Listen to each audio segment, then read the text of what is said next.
இவர்களை கை வைப்பதன் மூலம் அடுத்தடுத்த கட்டமாக இன்னும் சிலரில் அவர்கள் கை வைக்க முயற்சிக்கலாம். இவரை ஒரு ட்ரையலாக பார்த்து, ஒரு ஒத்திகையாக பார்த்து பன்னாட்டு விசாரணை பொறிமுறையை கோரும் தமது கோரிக்கைகளை அளவீனப்படுத்தக்கூடிய ஒரு நிலைமை ஐநாவில் வளருது என்பதுதான். இது மகாவம்ச மனோநிலையிலிருந்து வருகிறது. மகாவம்சத்தில் அப்படித்தான் சொல்லப்படும், நீ கொண்டது தமிழர்களைத்தான், எனவே நீ அதை இட்டு கவலைப்பட தேவையில்லை என்று வரும். அப்போ இங்கேயும் தமிழர்களுக்கு எதிராக எதுவும் செய்யலாம், நான் தண்டிக்கப்பட மாட்டேன் என்று ஆட்சித் தலைவர்கள் நம்பினார்கள். இதில் NVP ரிஸ்க் எடுக்குதுன்றது உண்மை. அவர்கள் ஊழலுக்கு எதிரான ஆட்சி என்று வரைக்க, அப்போ உண்மையில் இப்போ இருக்கிற NVP அரசாங்கம் என்பது சிங்கள பௌத்த மேட்டுக்குடியினருக்கு எதிராக தோற்றம் பெற்ற ஒரு கட்டமைப்பு தான். மேட்டுக்குடியினரின் அரசியல் மீது வெறுப்பு கொண்ட சிங்கள மக்கள் ஒரு மாற்றமாக அடுத்து படைத்துறை பிரதானிகளும் வருவார்கள். உதாரணமாக கடற்படை முன்னாள் பிரதானி ஒருவர் கைது செய்யப்பட்டிருக்கிறார். இலங்கைக்குள் ஏனைய நாடுகள் இல்லை. ஏனைய நாடுகளுக்குள் தான் ஒரு ஒரு ஒரு பன்னாட்டு சமூகம் என்ற ஒரு கட்டமைப்புக்குள் தான் இலங்கை இருக்கு. தமிழ் மக்கள் லொபியை பலப்படுத்த வேண்டிய இடம் புதுடில்லி. தமிழ் மக்கள் தமிழகத்திலும் புதுடில்லியிலும் இணைப்பு அலுவலகங்களை உருவாக்கணும் இந்த தமிழ் கட்சிகள்.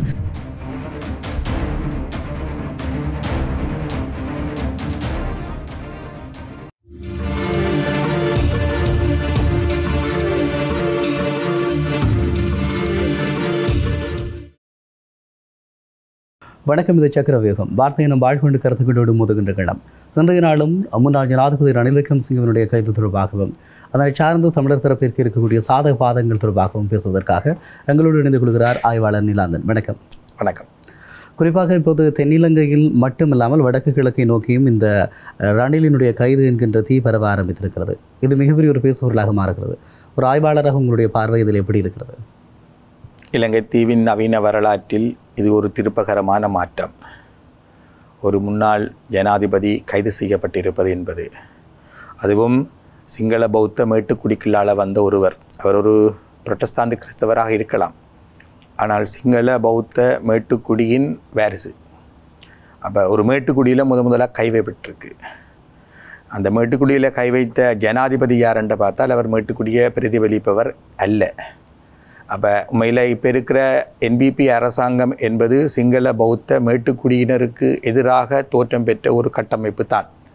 மேட்டுக்குடியினரின் அரசியல் மீது வெறுப்பு கொண்ட சிங்கள மக்கள் ஒரு மாற்றமாக NVPயை ஆதரித்தார்கள்.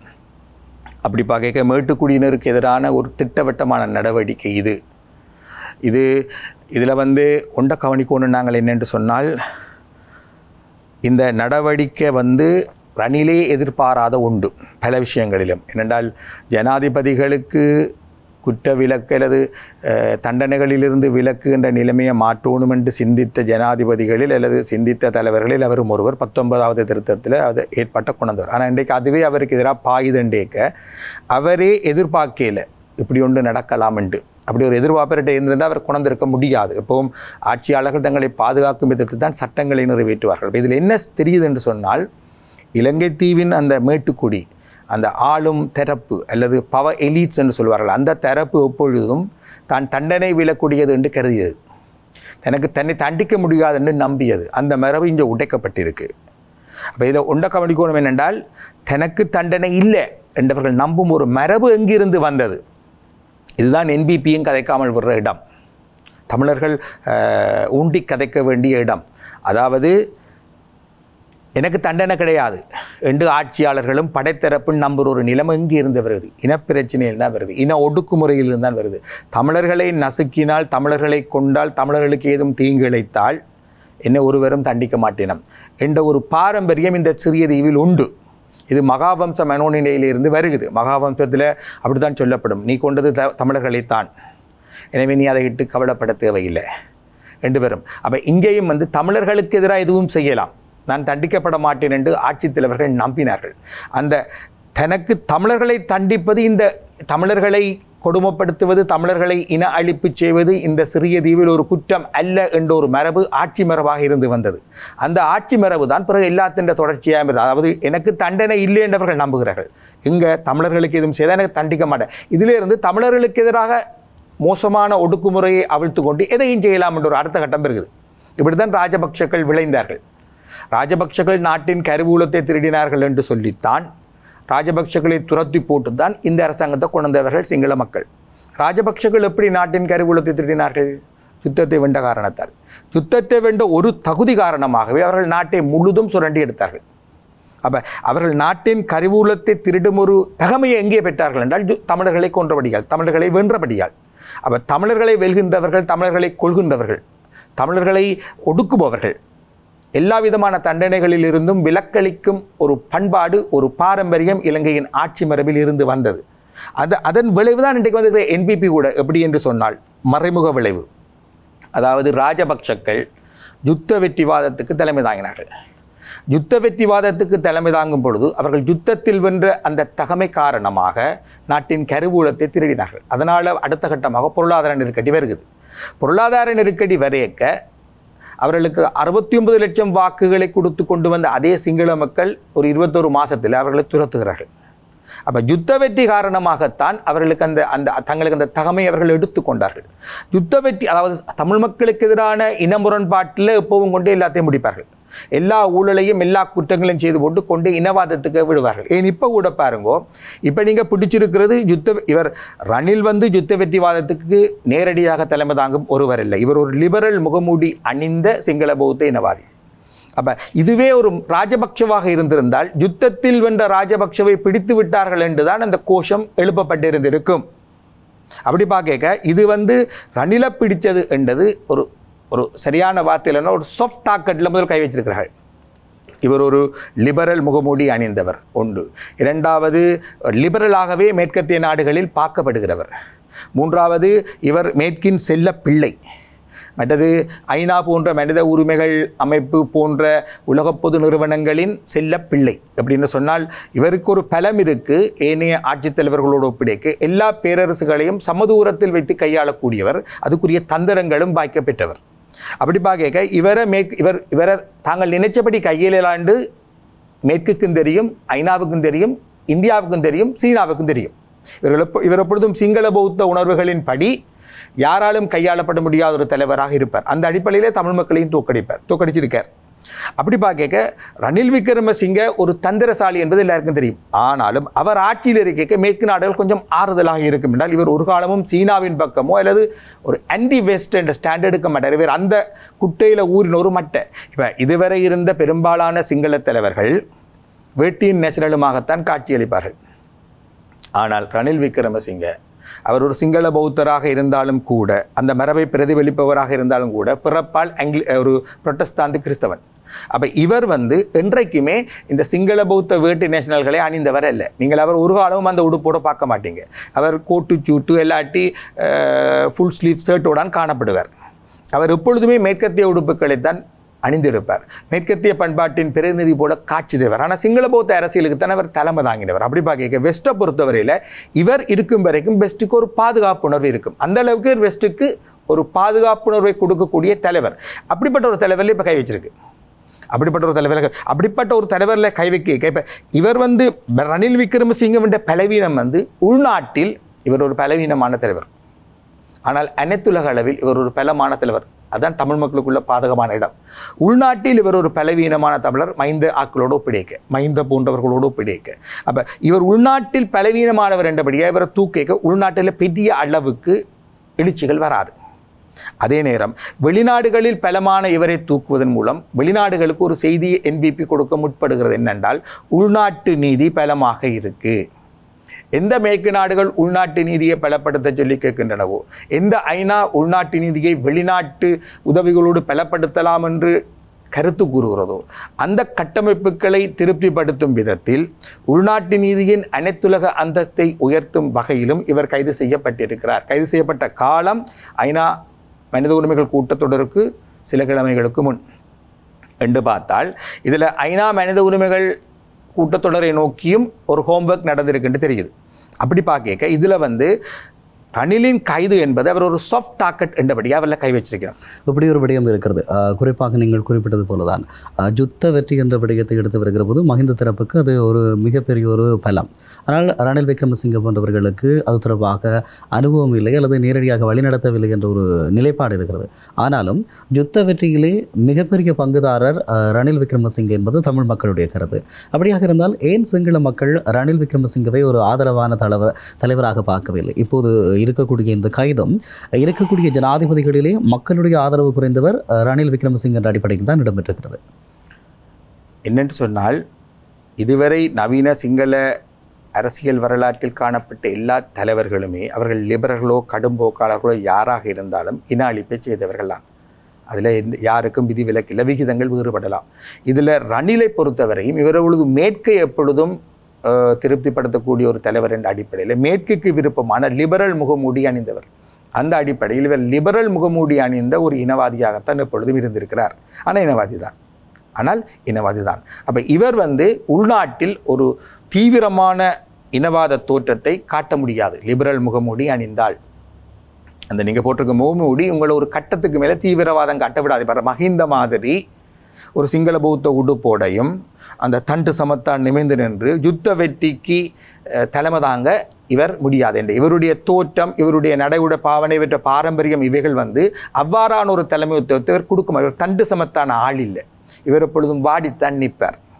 ஒரு மேற்கத்திய பண்பாட்டை ஒட்டித்தான் நடப்பார்.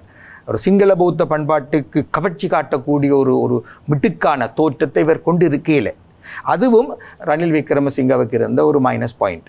இதுகளால் இவர் உள்நாட்டில் இவர் எப்பொழுது இவருடைய லிபரல் முகமூடி, இவர் லிபரல் அல்ல உண்மையில் முகமூடி, இவருடைய லிபரல் முகமூடி சிங்கள பௌத்த அரசியலில் இவருக்கு கவர்ச்சியை குறைத்திருந்தது. இந்த கவர்ச்சி குறைவு காரணமாகத்தான் இவர் உள்நாட்டில் பலவீனமான ஒரு தலைவராக இருந்திருக்கிறார். எனவே இவர் உள்நாட்டில் பலவீனமான ஒரு தலைவர் என்றதால் இவர் ஒரு சாஃப்ட் டார்கெட் இவரை இப்போ கை வச்சிருக்கு. இவருக்கு கிடைக்கக்கூடிய பாருங்க, இது ஒரு தனி ஜானியாக அவர் நிற்கிறார். இவர் ஒரு கட்சியின் தலைவர், பாரம்பரியமிக்க இலங்கை தீவின் கட்சி அது. ஆனால் இவர் பிடிபட்டிருக்கார். பெரிய அளவில் மக்கள் எழுச்சிகள், பெரிய அளவில் இவருக்கான ஆதரவான ஒரு கிளர்ச்சியை காண முடியலை. ஆனால் எதிர்க்கட்சிகள் ஒன்றிணைகின்றன, அதை நாங்கள் பிறகு பார்ப்போம். ஆனால் இந்த பிரச்சனை என்னென்னு சொன்னால், இவருக்கு ஆதரவான மக்கள் எழுச்சிகள் பெரிய அளவுக்கு இல்லை. அந்தளவுக்கு ஒரு மக்கள் அபிமானத்தை வென்ற ஒரு ஜனவசியமிக்க ஆளாகலை. ஏனென்றால் சிங்கள பௌத்த ஜனத்தின் கூட்டு உளவியலை கவரத்தக்க தோற்றமோ, நடைமுறை பாவனையோ, வாழ்க்கை முறையோ, அரசியல் பாரம்பரியமோ இவருக்கு குறைவு. ஆனால் இது தமிழ் மக்களுக்கு பாதகமான இவர் எப்பொழுதும் பெஸ்ட்டுக்கு நெருக்கமானவர் என்ற அடிப்படையில் இவர் அந்த அடிப்படையில் மேற்கு நாடுகளோடு நெருங்கி தமிழ் மக்களுக்கு எதிரான நடவடிக்கைகளை எடுப்பதற்கு அதிகம் வாய்ப்புகளை கொண்ட ஒரு தலைவராக காணப்படுகிறார். ஆனால் இவர் ஒரு சாஃப்ட் டார்கெட்டாக, ஒரு மென்மையான இலக்காக என்பிபியால் கருதப்பட காரணம் உள்நாட்டில் இவருக்கு பெரிய அளவுக்கு செல்வாக்கில்லை, கட்சிக்குள்ளேயும் இல்லை. இவர் கைது செய்யப்பட்டதால் திருப்பி கட்சி என்ன மாதிரி அடுத்த கட்டத்துக்கு வருமோ தெரியாது. ஆனால் கட்சிக்குள்ளேயும் இவர் ஒரு பலவீனமாகத்தான் இருக்கிறார். இவர் மக்களால் நிராகரிக்கப்பட்டிருக்கிறார், கட்சிக்குள்ளேயும் ஒதுக்கப்பட்டிருக்கிறார். கிட்டத்தட்ட அரசியலில் இருந்து ஒதுங்கிட்டார் என்று கூட சொல்லலாம். அரசியலில் இருந்து இவர் ஒரு ஒதுங்கி போயிருந்த ஒரு கிட்டத்தட்ட இவர வயசும் அப்படித்தான், உடல்நிலையும் அப்படித்தான் என்றேக்க அரசியலில் இருந்து இவர் பெருமளவுக்கு இனி வரமாட்டார் என்று எதிர்பார்க்கப்பட்ட ஒரு காலகட்டத்தில் இவர் தூக்கப்பட்டிருக்கார். இப்படி இருக்கக்கூடிய சூழலில் குறிப்பாக இந்த விவகாரத்தில் இரண்டு தரப்புகள் இரண்டு விதமாக கருத்துக்களை சொல்லுகிறார்கள். ஒன்று, என்பிபி நீதியை பெற்றுக்கொள்வதற்காக அல்லது ஊழலை ஒழிப்பதற்காக நகர்கிறது என்று சொல்லி, இன்னும் ஒரு தரப்பு சொல்லுகிறது இது ஒரு அரசியல் பழிவாங்கல் என்று சொல்லுகிறது. ஏற்கனவே என்பிபிக்கு அல்லது ஜேவிபி தோழர்களை கொன்றார்கள் என்ற நிலைப்பாடு இருக்கிறது. அதாவது பட்லந்த வதை முகாம் தொடர்பாக அந்த அரசியல் பழிவாங்கல் தான் இதா அல்லது உண்மையிலேயே நீதியையும் ஊழலையும் ஒழிப்பதற்காக முயற்சி செய்கிறார்களா? பிமல் ரட்நாயக்க சில நாட்களுக்கு முன் யாழ்ப்பாணத்தில் சொன்னார், இவர் 40 வருஷத்துக்கு முன்னுக்கே பிடிபட்டிருக்க வேண்டிய ஆளுன்னு சொல்லி. 40 வருஷத்துக்கு முன்னுக்கு என்று சொன்னால் அந்த பழைய ஜேவிபின்ற 2வது போராட்டம் தான் ஞாபகத்துக்கு வரும். ஜேவிபின்ற 2வது போராட்டத்தை நசுக்கினது யூஎன்பி, 1வது போராட்டத்தை நசுக்கினது ஸ்ரீமாவோ எஸ்எல்எஃப்பி. ஆனால் 1வது போராட்டத்தை நசுக்கிய தலைவியினுடைய மகளோடு தான் இவர்கள் பிறகு 90களில் இணைந்து ஒரு கூட்டாக ஆட்சிக்கு வந்தார்கள். அதுதான் அரசியல். அப்படி பார்க்க ஜேவிபி இந்த விடயத்தில், அதாவது என்பிபி இந்த விடயத்தில் சில இலக்குகளை அடைய முயற்சிப்பதாக தெரியுது. ஒன்று, ஊழலற்ற ஆட்சி என்று தாங்கள் வாக்குறுதி அளித்த விடயத்தில் முன்னேற்றங்களை காட்ட விரும்புகிறார்கள். இதுவரையிலும் 63 பேர் கைது செய்யப்பட்டிருப்பதாக தகவல்.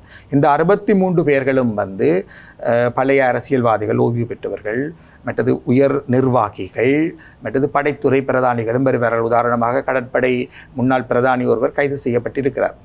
அப்போ இந்த விஷயங்களுக்குள்ளால என்பிபி வந்து அதாவது ஊழலற்ற ஆட்சி என்ற விடயத்தில் ஒரு விட்டுக் கொடுப்பின்மையை காட்ட முயற்சிப்பதாக ஒரு தோற்றத்தை தென்னிலங்கையில் கட்டியெழுப்ப விரும்புகின்றது. அந்த அடிப்படையிலேயும் இதை பார்க்கலாம். அதே நேரம் நீங்கள் சொன்னது போல ஜேவிபியின் 2வது ஆயுத போராட்டத்தை நசுக்கும் பொழுது அந்த ஆட்சிக்குள்ளே இருந்த ஒருவர் என்ற அடிப்படையில் இது ஒரு தனிப்பட்ட கணக்கு தீர்த்தலும் இதில் இருக்கலாம். 2வது. 3வது, இவர் வந்து இப்போ அதாவது ஜெனிவா கூட்டத்தொடர் நடக்க இருக்கும் ஒரு பின்னணிக்குள் இலங்கையின் உள்நாட்டு நீதி சிறப்பாக இருக்குது, அது ஒரு முன்னாள் ஜனாதிபதியை தூக்கக்கூடிய அளவுக்கு வளர்ச்சி அடைந்திருக்கு என்றதை உலகத்துக்கு காட்டுவதற்கும் இந்த கைது நடவடிக்கையை அவர்கள் செய்திருந்திருக்க முடியும். 4வது, இவர் ஒரு சாஃப்ட் டார்கெட். இவரில் கை வைப்பதன் மூலம் அடுத்தடுத்த கட்டமாக இன்னும் சிலரில் அவர்கள் கை வைக்க முயற்சிக்கலாம். இவரை ஒரு ட்ரையலாக பார்த்து ஒரு ஒத்திகையாக பார்த்து அடுத்தடுத்த கட்டத்துக்கு அவர்கள் போக முயற்சிக்கலாம். ஆனால் பிரச்சனை இது ஒரு வகையில் சவால் மிகுந்தது. ஏனென்று சொன்னால் இதில் என்பிபி ரிஸ்க் எடுக்குதுன்றது உண்மை. அவர்கள் வந்து ஊழலுக்கு எதிரான ஆட்சி என்று வரைக்க சிங்கள பௌத்த உயர்குலாம் அந்த பவர் எலீட்ஸ் முழுக்க அவர்களுக்கு எதிராக திரளும். ஏனென்றால் கடந்த பல தசாப்தங்களாக அவர்கள் தின்று கொளுத்திருக்கிறார்கள். அவர்கள் இனப்பிரச்சனையை காரணம் காட்டி இன முரண்பாட்டின் பெயராலேயே அவர்கள் நாட்டின் செல்வமனத்தையும் திருடிவிட்டார்கள், பல குற்றங்களை செய்திருக்கிறார்கள். எனவே இவர்கள் எல்லாரும் இப்போ ஒன்று திரளக்கூடிய ஒரு ஆபத்து இருக்கு. ஏறக்குறைய இந்த கைது அவர்களை ஒன்று திரட்ட போகுது என்பதைத்தான் அண்மை கால ஏனைய கட்சிகளுடைய நடவடிக்கைகள் நமக்கு காட்டுகின்றன. அப்போ இதில் வந்து அடுத்த கட்டம் ஏற்கனவே மைந்த குடும்பத்தில் ஒருவர் தூக்கப்பட்டிருக்கிறார். ஏற்கனவே மைந்த குடும்பத்திலேயும் ஒருவர் தூக்கப்பட்டிருக்கிறார். படிப்படியாக அவர்கள் அடுத்தடுத்த கட்டங்களுக்கு போக முயற்சிக்கும் பொழுது எதிர்க்கட்சிகள் எப்படி ஒன்றிணைய போகுது என்று பார்க்கணும். அதே நேரம் இந்த சிங்கள பௌத்த உயர்குடியினர் இந்த மேட்டுக்குடி எப்படி அடுத்த கட்டம் தன்னை பலப்படுத்தி கொண்டு இந்த ஆட்சியை கவிழ்க்க முயற்சிக்கும் உள்நாட்டு வெளிநாட்டு சக்திகளின் துணையோடு என்பதையும் பார்க்க இதில் அனுரவை பொறுத்தவரையிலும் அவர் பின்வாங்க முடியாத ஒரு இடத்துக்கு வந்துட்டார் ரணிலில் கை வச்சதன் மூலம். எப்படின்னு சொன்னால் இனி இதிலிருந்து பின்வாங்கினால் ஊழலுக்கு எதிரான அந்த தங்களுடைய ஆட்சியில் அவர்கள் சமரசம் செய்து விட்டார்கள் என்ற ஒரு குற்றச்சாட்டு சிங்கள மக்கள் மத்தியில் வரும். எனவே ஊழலுக்கு எதிராக நாங்கள் தொடர்ந்து முன்னேறுவோம் என்பதை நிரூபிப்பதற்கு அவர்கள் தொடர்ந்து முன்போக வேண்டி இருக்கும். இப்போ இந்த ரணிலின் கைதுக்கு பிறகும் சில கைதுகளை செய்வதன் மூலம் அவர்கள் இனி யாரும் கைது செய்யப்படலாம் என்ற ஒரு நிலைமையை உருவாக்கினால் சில நேரம் அது அவர்களை பலப்படுத்தக்கூடும், சில நேரம் அது அவர்களை கவிழ்க்கவும் கூடும். குறிப்பாக உங்களுக்கு தெரியும் எரிக் சொல்கையும் குறிப்பிட்டிருக்கிறார், தயவு செய்து ரணிலை விட்டு விடுங்கள் என்று சொல்லி. கடந்த காலங்களில் விடுதலை புலிகளுக்கும் இலங்கையினுடைய அரசுக்கும் இடையிலே ஒரு சமாதான தூதுவராக இருந்தவர். அப்படியாக இருந்தால் இப்போது தயவு செய்து ஒருவரை விட்டுவிடுங்கள் என்று கேட்பது மிக நெருக்கமான ஒரு உறவை கைது செய்து விட்டார்கள், ஆகவே அவரை விட்டுவிடுங்கள் என்று சொல்லி கெஞ்சி கேட்பது போல இருக்கிறது. ஒரு நடுநிலைமை வகித்தவர், சமாதானத்தினுடைய தூதுவர், இவ்வளவு அந்த சந்தர்ப்பத்தில் அந்த ஒப்பந்தத்தில் கையெழுத்திட்டு ஒருவருக்காக பேசுகிறார் என்று சொன்னால் தமிழ் மக்கள் சமாதான பேச்சுவார்த்தை என்ற போர்வையில் ஏமாற்றப்பட்டிருக்கிறார்களா? இல்லை, இதில் ஒன்றை பார்க்கணும்னா முன்னிக்கு சொன்னான், இவர் ஒரு மேற்கின் செல்ல பிள்ளை. எரிக் சோல்கே மட்டுமல்ல, இவருக்கு மேற்கில் இதை விட பல நண்பர்கள் உண்டு, நாடுகளே நண்பர்களாக உண்டு. இவர் அந்த மரபில் வந்தவர் தான். அப்போ இவருக்கு உண்டு என்று சொன்னால் அவர்கள் எல்லாரும் துடிப்பார்கள் தான். அப்போ எரிக் சோல்கேம்ட விடயத்தில் வந்து இவர் ஒரு மேற்கத்தைய பரப்பில் வந்து லிபரலாக பார்க்கப்படுகிறவர் இப்போ இருக்கிற சிங்கள ஆட்சியாளர்கள் மத்தியில்.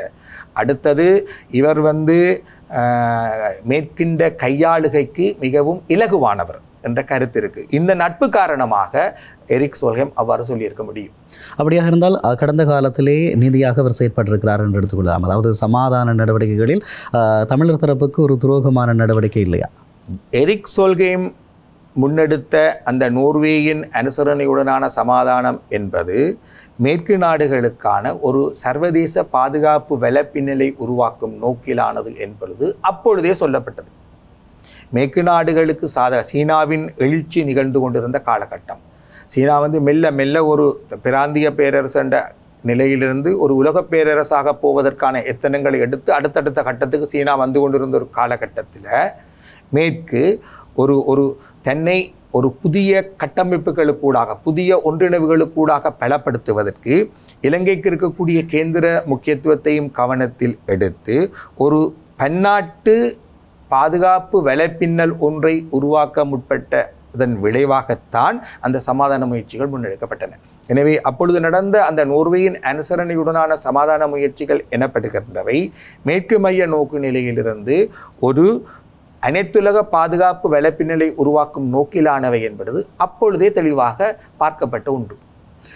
ஏன் இந்த விடயத்தை குறிப்பிடுகிறோம் என்று சொன்னால், தமிழர் தரப்புக்காக ஒரு சமாதான பேச்சுவார்த்தைக்கு வந்தவர்கள் அந்த காலப்பகுதியிலும் சரி அதற்கு பின்பதாகவும் சரி கரசனையோடு நடந்து கொண்டதாக நாங்கள் அறியவில்லை.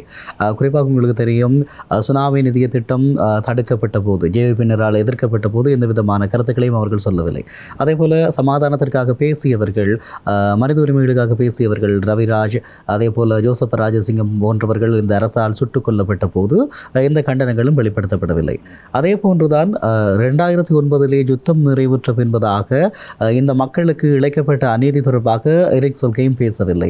அதே போல இந்த யுத்த குற்றங்கள் தொடர்பாக பேசவில்லை. இப்போது திடீரென்று சொல்லி ரணிலுக்காக வாய் திறந்திருக்கிறார். இந்த நாட்டிலே ஏராளமான கடத்தல்கள் இருக்கிறது, படுகொலைகள் இருக்கிறது, பல்கலைக்கழக மாணவர்கள் கொல்லப்பட்டிருக்கிறார்கள், சிங்கள தரப்பில் ஊடகவியலாளர்கள் கொல்லப்பட்டிருக்கிறார்கள், தமிழர் தரப்பில் ஊடகவியலாளர்கள் கொல்லப்பட்டிருக்கிறார்கள். ஆக ஜனநாயகம் மிகப்பெரிய அளவிலே கேள்விக்குறியான போது, அதே போல் இந்த சமாதான நகர்வுகளை ஸ்ரீலங்காவினுடைய அரசு தரப்பு மீறிய போது, தமிழ் பிரதேசங்களில் கொன்று கொண்டு போட்ட போது, இப்படியான சந்தர்ப்பங்களில் கூட அவர் வாய் திறக்கவில்லை இல்லையா? இல்லை, அது ஒரு அமெரிக்கா தலைமையிலான ஒரு பன்னாட்டு பாதுகாப்பு வலைப்பின்னலை உருவாக்கி பலப்படுத்துவதற்கான ஒரு உபகரணமாகத்தான் அந்த சமாதானம் முன்னெடுக்கப்பட்டது. அதில் எந்த சந்தேகமும் இல்லை. அதன் ஒரு கருவியாகத்தான் நோர்வே களமிறக்கப்பட்டது. அதிலேயும் எந்த சந்தேகமும் இல்லை.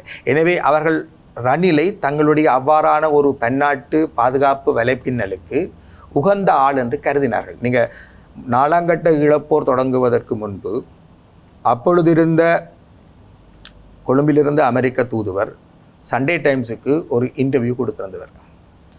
அது டாப் பாக்ஸ் செய்தியாக வந்தது. அதில் அவர் சொல்கிறார், இந்த சமாதானத்தை குழப்ப நினைக்கிற யாருமே ஒன்றை மறந்துவிடக்கூடாது. முன்னொப்பொழுதும் அவர்கள் சந்தித்திராத மிக பலமான ஒரு இராணுவத்தோடு அவர்கள் மோத வேண்டி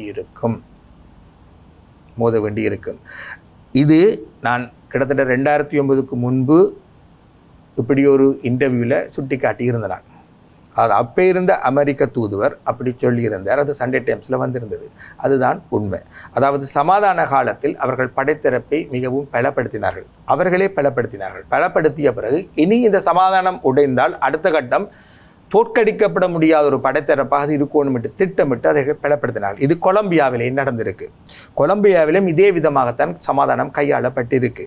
அப்போ இந்த பின்னணிகள் அது தெளிவாக தெரியும். மேற்கு தன்னுடைய ஒரு வலைப்பின்னலை பலப்படுத்துவதற்கு ஒரு உபகரணமாகத்தான் நோர்வேயை அங்கே இறக்கியதன் மூலம் அவர்கள் அந்த ஒரு கட்டம் வரையிலும் இந்த பிரச்சனையை தங்களுக்கு சாதகமாக கையாளலாம் என்று நம்பினார்கள். எனவே அதுக்கு ரணில் அவர்களுக்கு மிகவும் இலகுவான ஒரு வாலாயமான ஆளாக இருந்தார். அதுதான் உண்மை. அப்போ ரணில் அவர்களுடைய நண்பன்.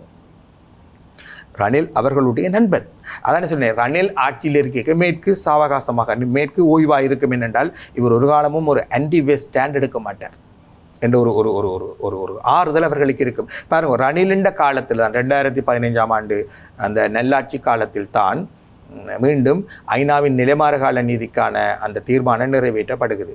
நல்லாட்சி என்று அழைக்கப்படுகின்ற அந்த ஆட்சி மாற்றம் நிகழ்வு 2015. ரணில் மைத்திரி அரசாங்கம் வருகிறது.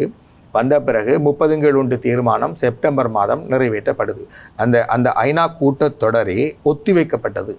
இந்த ஆட்சி மாற்றத்தின் காரணமாக இலங்கை தொடர்பில் முடிவெடுப்பதற்கு சில மாதங்கள் ஒத்திவச்சு தான் செப்டம்பர் மாதம் அந்த கூட்டம் நடந்தது.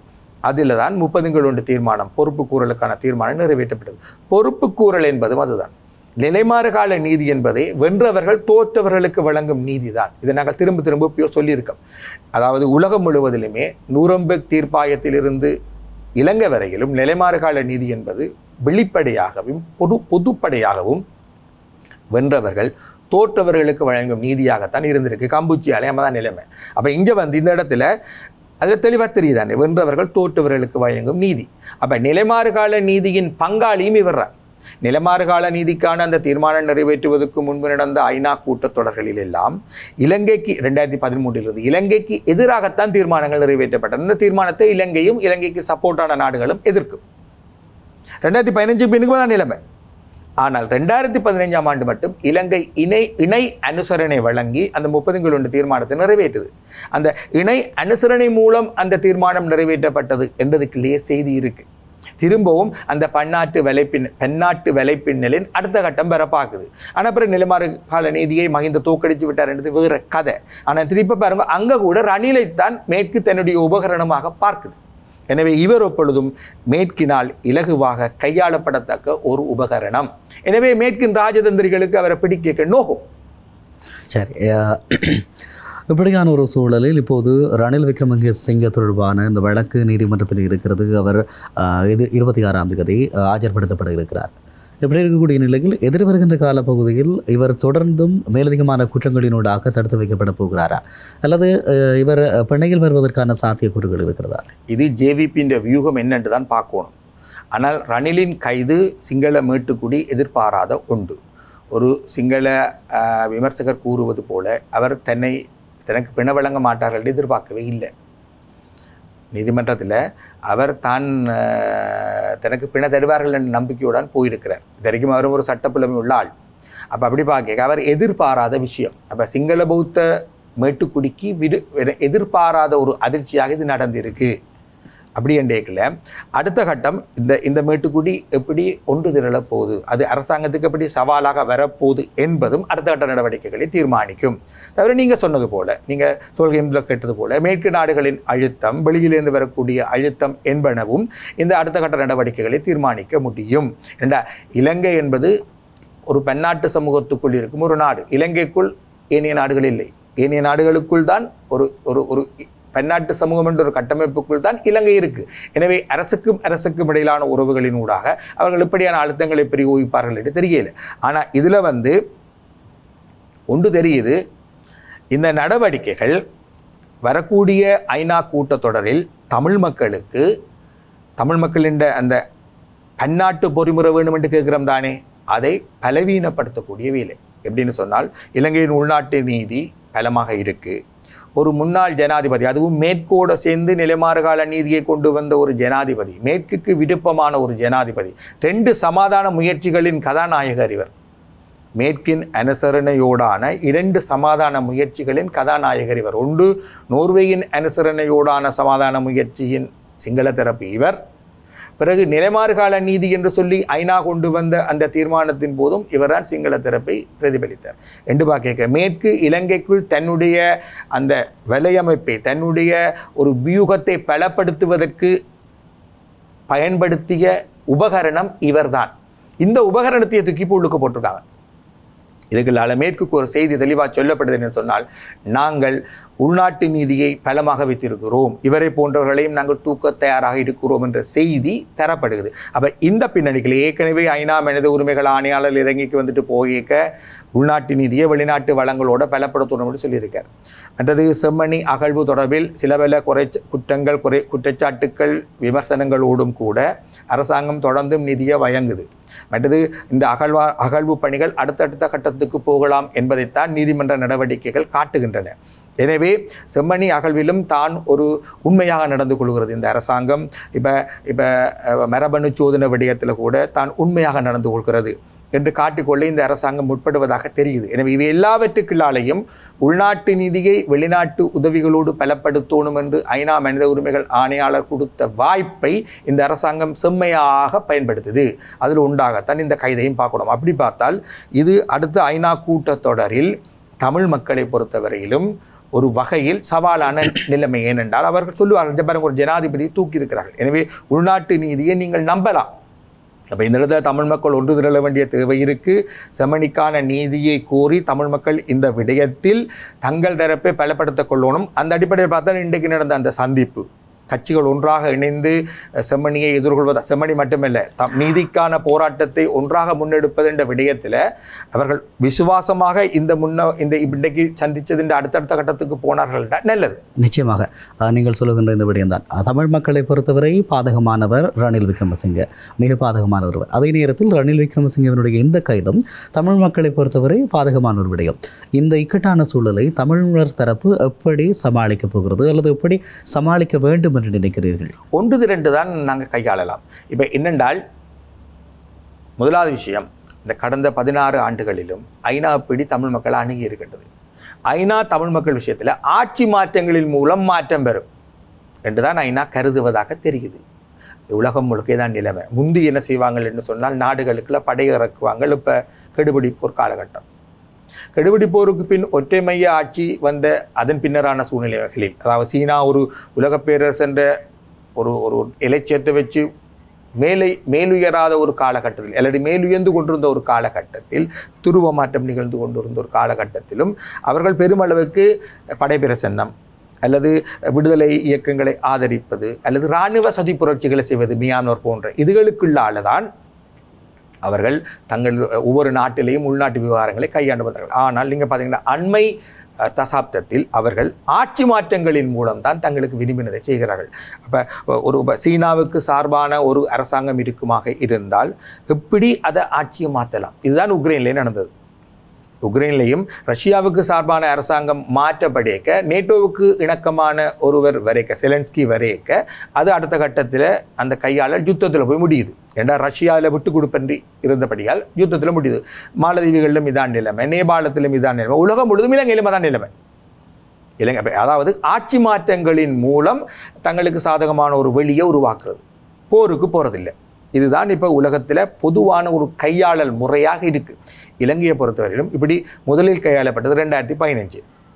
2015 அவர்கள் மஹிந்தவை தோற்கடித்து நெல்லாட்சி என்று அழைக்கப்படுகின்ற அந்த கூட்டாட்சியை கொண்டு வந்தார்கள். அதில் நிலமாறு கால நிதியை கொண்டு வந்தார்கள். இப்போ இந்த முறை திருப்பி NPP வந்திருக்கு. NPPக்கு கீழையும் அவர்கள் இந்த அரசாங்கத்துக்கு வாய்ப்புகளை வழங்க யோசிக்கிறார்கள் என்பதைத்தான் ஐநா மனித உரிமைகள் ஆணையாளருடைய வருகைக்கு பின்னரான நிலைமைகள் காட்டுது. அவர் கொழும்பில் கடைசியாக போய்க்க சொன்ன அந்த பத்திரிகையாளர் மாநாட்டில் சொன்ன தகவல்கள், மற்ற அவர் விட்ட அந்த முன்னோடி அறிக்கை, திருத்தப்படாத அந்த முன்னோடி அறிக்கை கூட தமிழ் மக்களுக்கு மாற்றம் அளிப்பது என்று பார்த்தால் இதில் ஐநா கூட எப்படி பார்க்குது என்று சொன்னால், இந்த புதிய அரசாங்கத்துக்கு சில வாய்ப்புகளை வழங்குவோம். ஏன்னா இந்த அரசாங்கமும் சொல்லுதான் தனக்கு நாடாளுமன்ற உறுப்பினர்கள் உண்டு தமிழ் மக்கள் மத்தியில் உண்டு, எனவே தமிழ் மக்கள் தனக்கு ஆணையை வழங்கி இருக்கிறோம் என்று சொல்லிக்கல, அதை எல்லாத்தையும் கவனத்தில் எடுத்து ஐநா இந்த அரசாங்கத்துக்கு வாய்ப்பை வழங்கலாம் என்று சிந்திக்குது. அது வடிவாக தெரியுது. ஐநா மனித உரிமைகள் ஆணையாளருடைய வருகையும் அதன் பின்னரான நிலைமைகளும் நமக்கு உணர்த்துவது என்ன என்று சொன்னால், பன்னாட்டு விசாரணை பொறிமுறையை கோரும் எமது கோரிக்கைகளை பலவீனப்படுத்தக்கூடிய ஒரு நிலைமை ஐநாவில் வளருது என்பதுதான். எனவே இந்த இடத்தில் தமிழ் மக்கள் ஒன்றாக வேண்டும். தமிழ் மக்கள் ஒன்று திரண்டு தான் இந்த விஷயத்தை அணுக வேண்டியிருக்கும். ஒன்று திரளையில் என்று சொன்னால் ஆபத்து. இது முதலாவது ஐநாவுக்கு கடிதம் எழுதியக்கே அது உணரப்பட்டது. ஒன்றாகத்தான் அந்த கடிதத்தை அனுப்பணும். அப்போ முதல் ஒன்று திரளணும். செம்மணியும் உட்பட நீதிக்கான போராட்டம் முழுவதையும் தமிழ் மக்கள் ஒரு திறப்பாக அணுகணும். இரண்டாவது, இது தனியாக நீங்கள் ஐநாவில் போய் நின்று இந்த தீர்மானங்களுக்குள்ள நீங்கள் உங்களுக்கு ஆதரவான வாசகங்களை போடுவதால் மட்டும் நடக்கிற விஷயம் அல்ல. இதுக்கு மங்கால தமிழ் மரபு, தமிழ் மக்கள் லோபி செய்ய வேணும். ஐநா என்பது மேற்கு தான் விரும்பியதை தமிழ் மக்களுக்கு தருவதற்கு திரும்பவும் அதுக்கு தான் வரும். மேற்கு தான் விரும்பிய ஒரு வியூகத்துக்குள் தமிழ் அரசியலை, இலங்கைத்தீவின் அரசியலை கொண்டு வருவதற்கு திறந்து வைத்திருக்கும் ஒரு களம்தான் மனித உரிமைகள் பேரவை. ஆனால் அங்கேயே வரைகரைகள் உண்டு. ஐநாவின் உறுப்புகளில் பலவீனமான ஒரு உறுப்பு அது. அதுக்குள்ள மேண்டேட்டின் படி அது ஒரு நாட்டின் மீது படையை கொண்டு போகவோ, ஒரு நாட்டின் மீது பொருளாதார தடையை விதிக்கவோ கூட முடியாத ஒரு அமைப்பு அது. அப்படி பார்க்க இனப்பிரச்சனை, இலங்கை இனப்பிரச்சனை என்பது மனித உரிமைகள் பேரவைக்குள் பெட்டி கட்டப்பட்டிருக்கு. அதுக்குள்ளேயே தமிழ் மக்களுக்கு ஒரு செய்தி தரப்படுது, இந்த ஸ்பேஸுக்குள்ள மட்டும்தான் நீங்கள் அரசியல், வெளிநாட்டு அரசியலை செய்யலாம் என்றது. அப்போ இதுக்குள்ள எங்களுக்கு வரையறை இருக்குன்னு தெரியுது. அப்போ இந்த வரையறைகளை தாண்டி நாங்கள் போகணும் என்று சொன்னால், நாங்கள் அதாவது இந்த ஐநாவுக்கு கூட்டு கடிதம் எழுதிக்க சொல்லப்பட்டது பொறுப்பு கூறலை மனித உரிமைகள் பேரவைக்கு அங்காள கொண்டு போகணும். எப்படி கொண்டு போகிறது? பொறுப்பு கூறலை மனித உரிமைகள் பேரவையிலிருந்து அங்காள கொண்டு போகிறது என்றது ஒரு நீதிமன்றத்திலிருந்து அடுத்த நீதிமன்றத்துக்கு கொண்டு போகிற மாதிரி கிடையாது. இதுக்கு முழுக்க முழுக்க லோபி செய்யணும். இது ஒரு ராஜதந்திர முடிவு. இது ஈவன் மனிதாபிமான முடிவு கூட கிடையாது. தமிழ் மக்கள் பொறுத்து பரிகார நீதியோ இல்லாட்டி நிலைமாறு கால நீதியோ எதுவுமே அரசியல் நீதி தான், தூய நீதி கிடையாது. எனவே அரசியல் நீதி என்ற அரசியல் செய்வோம். அரசியல் செய்யறங்க செய்யணும். ஜெனீவாவில் போய் நின்றா மட்டும் காணாது, அதையும் செய்யணும். ஆனால் அது மட்டும் காணாது. அந்த ஜெனீவாவை தீர்மானிக்கும் நாடுகளின் தலைநகரங்களில் வேலை செய்யணும். அந்த தலைநகரங்களில் வேலை செய்கிறது முழுக்க முழுக்க ஒரு ராஜதந்திர நகர்வு தான். இந்த இடத்தில் தமிழ் மக்கள் ஒரு அரசு போல நடந்து கொள்ள வேண்டும், ஒரு அரசு போல சிந்தித்து ஒரு அரசு போல நடந்து கொள்ள வேண்டும். லோபியை செய்யணும். லோபியை எங்கேருந்து தொடங்குறது என்றதில் தமிழ் மக்கள் மிக தெளிவாக இருக்கணும். கடந்த 16 ஆண்டுகளாக தமிழ் மக்கள் செய்து வர லோபியிலே என்ன பலவீனம் இருக்குன்னு காணணும்.